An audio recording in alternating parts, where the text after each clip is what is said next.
Tardes a todos. Muchas gracias por la atención y también gracias a Sofía porque me ha permitido una plataforma extraordinaria para mi tema como si estuviéramos engarzadas.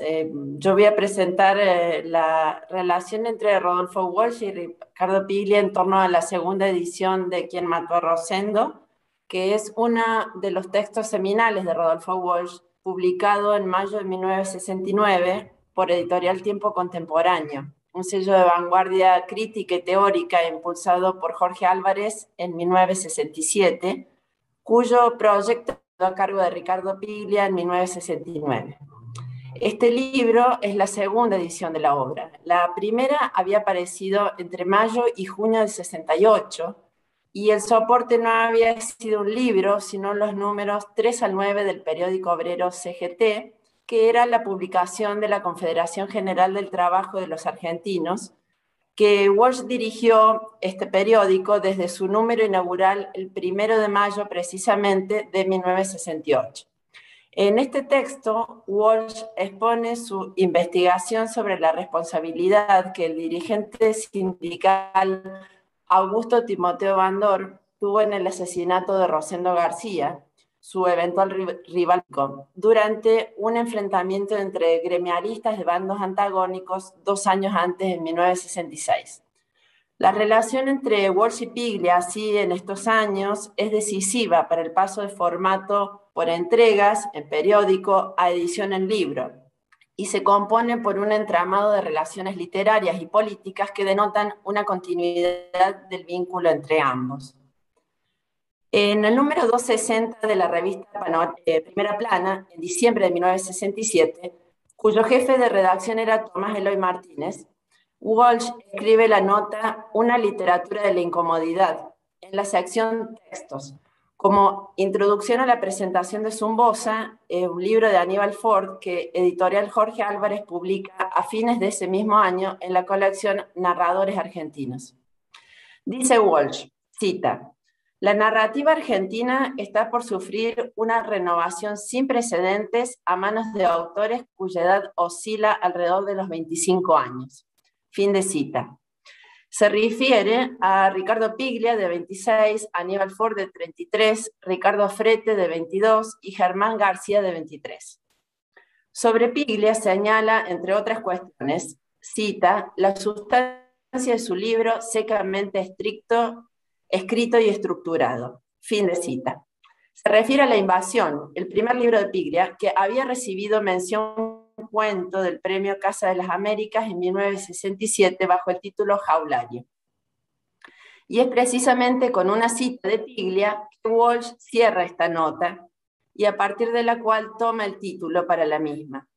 Leemos como último párrafo, cita: con esto queda señalada la otra punta del avance, el extremo de la incomodidad que va a descender, me parece, sobre nuestra literatura. Piglia lo dice sin rodeos: escribo para incomodar al lector, para molestarlo, para impedirle vivir tranquilo. Fin de cita. Es la última nota que Walsh escribe en 1967, antes de viajar al Congreso Cultural de La Habana, junto a Piglia y otros escritores. Acredita asimismo una relación significativa entre Walsh, de entonces casi 33 años, y Piglia, de recién cumplidos 26, en torno a la editorial Jorge Álvarez. Y, a la vez, evidencia un antecedente de las circunstancias que confluyeron para la publicación en libro de Quién mató a Rosendo.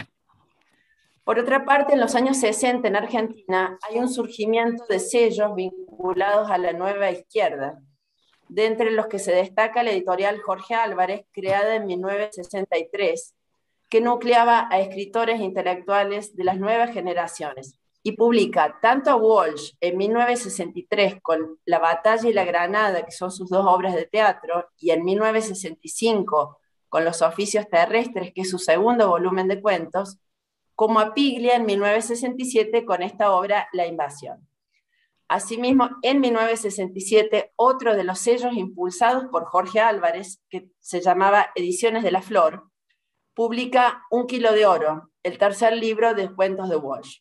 Por su parte, Piglia había sido convocado por Jorge Álvarez para diseñar el plan editorial de literatura en tiempo contemporáneo. Piglia en 1969 saca La serie negra de relatos policiales y participa así de la tradición de apreciación del género que tenían Borges y Walsh, conformándola, no obstante, según su propia finalidad crítica, de mostrar otro aspecto de la literatura americana. En esa circunstancia, Piglia propone a Walsh publicar un libro basado en las notas de su investigación sobre el asesinato de Rosendo García y le sugiere incorporar un ensayo sobre el bandorismo. De ambos procedimientos Walsh tenía experiencia y Piglia lo sabía esto. Había realizado Walsh el paso de formato notas a libro con Operación Masacre en 1957, que publica primero en el periódico Revolución Nacional y en la revista Mayoría, y recién después en formato libro por la editorial Sigla, Ediciones Sigla. Y por otra parte había explorado el componente genérico del ensayo con 9 notas en la revista Panorama entre abril del 66 y diciembre del 67. Así, Tiempo Contemporáneo, en mayo del 69, lanza la primera edición en libro de Quién mató a Rosendo en la colección Mundo Actual, dirigida también por Piglia. Y la tercera y última parte de ese volumen es el ensayo titulado El bandorismo, que mencioné anteriormente, había sido sugerencia de Piglia Walsh. A principios de ese mes, la revista Primera Plana presenta un capítulo en libro de la sección Textos. A fines de mes, el periódico CGT, en su número 45, saca la nota ¿Qué es el bandorismo? La CGT de los argentinos, como central obrera disidente por su drástica oposición al golpe de Estado de 1966, a diferencia de otras líneas sindicales que negociaban con la cúpula militar, se constituye en un ámbito nuclear de la izquierda peronista, además de atraer a sectores de la nueva izquierda.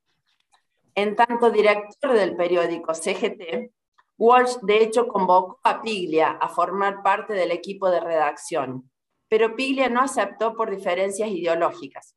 En palabras de Piglia, durante la entrevista que le realiza Horacio Tarcus, se refiere a esto de la siguiente manera, y fue publicado recién en 2019 de manera póstuma. Cito a Piglia. Por un lado, en ese momento, la literatura es un poco el eje. ¿Cómo discutir cierta tradición que viene de Borges, el género policial? Yo estoy haciendo en ese momento la colección de La serie negra y Walsh hace algunas traducciones. Pero hay un momento importante, porque él me propone, cuando está por sacar la CGTA, que yo vaya a trabajar con él, con el periódico. Y yo le digo que no, porque no estoy de acuerdo en principio con la peronización que eso supone, con el tipo de relación que se está estableciendo ahí, y también porque no estoy muy de acuerdo con el modo en que está definiendo el lugar del escritor. Antes de eso, en diciembre del 67, vamos juntos a Cuba y entramos también en una relación personal en ese viaje. Fin de cita. Por su parte, en 1969, la editorial Jorge Álvarez publica Crónicas de Cuba. Selección y prólogo de esa antología fueron de Rodolfo Walsh. Y él destaca al final del prólogo: Rodolfo Walsh, La Habana, febrero de 1968, Buenos Aires, julio de 1968. Es decir, comienza a escribir este prólogo en Cuba a continuación del Congreso y lo concluye en Argentina, después de que hubiera salido su última nota sobre la investigación del asesinato de Rosendo García, es decir, tras finalizada la primera edición de Quién mató a Rosendo. Otro elemento notable de este texto es que lo identifica con el sintagma noticia preliminar, que es el mismo sintagma con que titularía el prólogo del libro Quién mató a Rosendo. Finalmente, el epígrafe cita un texto de Julio Cortázar perteneciente al ensayo Para llegar a José Lezama Lima, que forma parte de La Vuelta al Día en 80 Mundos, publicado por Editorial Siglo XXI a fines de 1967 en México y Argentina. Cortázar había participado también del Congreso Cultural de La Habana. Incluso aparece en una foto del Congreso que Piglia hace pública en 1987 para una nota en la revista Crisis, en la que precisamente reedita la entrevista que había hecho a Walsh en 1970. Esta entrevista que sale publicada por primera vez en 1973 con el título "He sido llevado y traído por los tiempos", como prólogo de la primera edición en libro de Un oscuro día de justicia, que es el cuento que Walsh había escrito y publicado a fines del 67 tras la muerte de Ernesto Guevara.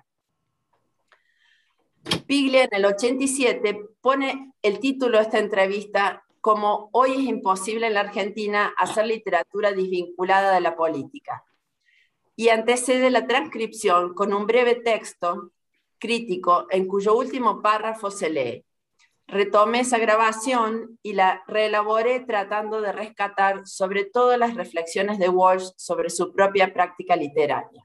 De cita.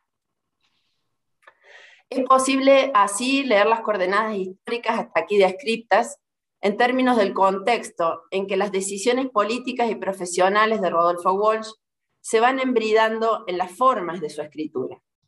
Un entramado de vínculos literarios, periodísticos y políticos a través de los que Walsh transcurre hasta el ápice del amalgamiento entre escritor y hombre de acción que representan las dos ediciones de Quién mató a Rosendo, en 1968 y 1969 respectivamente. Ello permite estudiar, como comentaba hace un momento, la íntima relación entre la dimensión contextual de la literatura y la comprensión textual de las obras, y por extensión entre función y entre forma del contenido y forma de la expresión, que son cuestiones centrales a todo intento de responder qué es la literatura desde la perspectiva de Compagnon. Piglia mismo expuso respecto de esta tensión entre literatura y política en Walsh durante un seminario que dictó en la Universidad de Buenos Aires en 1990, cuya transcripción casi literal que él mismo encargó conformaría en 2016 su libro Las tres vanguardias, Saer, Puig, Walsh. Menos de un año antes de su muerte sale este libro, y allí leemos: "Sobre Walsh es necesario plantear una discusión sobre la forma y sobre su cualidad como escritor, porque si no se corre el riesgo de que suceda lo mismo que pasó con Borges, que el debate político alrededor de su figura obnubile la posibilidad de la lectura de sus textos. Lo que en general se discute de Walsh, lo que muchos de nosotros, yo por supuesto, consideramos un elemento fundamental, son sus elecciones y decisiones políticas. Pero Walsh no solamente era alguien que tomaba ese tipo de decisiones, era también un escritor de primera calidad. Y creo que es hora de empezar a discutir sus textos y sus estrategias narrativas, considerando sus elecciones políticas como un elemento que debe ser discutido en la forma". Fin de cita. Esto finalmente permite argumentar que la propuesta de Piglia Walsh de publicar Quién mató a Rosendo como libro se fundamenta en las cualidades de Walsh como escritor, más allá de que ambos formasen parte de la misma estructura de sentimiento de época, y aunque disintiesen respecto de la lucha armada a la que Piglia nunca adheriría. Piglia propone el año 1968, en este texto Las tres vanguardias, como fecha fundadora de un tercer momento de la literatura argentina. Explica que lo considera así por ser, cito, "el año en que Walsh está recibiendo un sueldo de Jorge Álvarez para escribir una novela. Pero en ese mismo año abandona el proyecto para dirigir el diario CGT de los argentinos, la Central Obrera Rebelde, donde va a publicar Quién mató a Rosendo, y a partir de entonces pone su escritura al servicio de la política. No solamente abandona el campo de la novela, sino también el gesto de romper con la figura del libro, que es un gran modelo de transformación de la vanguardia". Fin de cita. Así, 3 años antes, Piglia, y ya con esto estoy terminando, Piglia había editado y prologado los cuentos completos de Walsh en 2013 por Ediciones de la Flor. Tanto Walsh como Piglia exponen modalidades para ver cómo la literatura explora la política a partir de la ficción, el ensayo, el testimonio. Este entramado de vínculos políticos y literarios entre ambos autores revela una continuidad desde el encuentro en torno a Jorge Álvarez. Tanto Piglia como Walsh pertenecen a la misma estructura de sentimiento, y más allá de las diferencias en sus posturas respecto de la lucha armada, convergen en torno a cuestiones sociales, políticas y literarias. Vimos que Walsh en 1967 habla de Piglia como uno de los inminentes renovadores de la literatura argentina, y comparte mesa con él en el Congreso Cultural de La Habana en el 68. Meses después, en tanto director del periódico obrero peronista CGT, Walsh convoca al joven Piglia para formar parte del mismo, invitación que él no acepta por diferencias ideológicas. Y Piglia, por su parte, en tanto lector y editor, en 1969 lo publica y en 1970 lo entrevista. Y como crítico y profesor, en 1990 lo presenta como vanguardia y en 2013 edita y prologa cuentos completos para Ediciones de la Flor. Y como último movimiento de este vínculo, en 2016, a menos de un año de su muerte, Piglia publica Las tres vanguardias, Saer, Puig, Walsh. Y así, a lo largo de esta trayectoria, Piglia se había convertido en uno de los grandes lectores de Walsh. Y haciéndolo, se citaba a sí mismo en aquel seminario de 1990, donde dijo: se lee desde donde se escribe. Y esa sería otra característica de la lectura de escritor, de la que Borges es un muy buen ejemplo. Se lee desde donde se escribe, se construye la tradición desde el lugar en el que se está definiendo la propia escritura, y se intenta construir esa lectura como un espacio desde el cual los textos que se van a escribir o se están escribiendo puedan funcionar. Borges hizo y construyó toda una red de lecturas hasta terminar por imponer el contexto del cual quería que sus textos fueran leídos. Se trata de ver cómo un escritor inventa su tradición, cómo la construye a partir del lugar desde el cual escribe y cómo lee desde ahí. Fin de cita y de mi ponencia. Muchas gracias.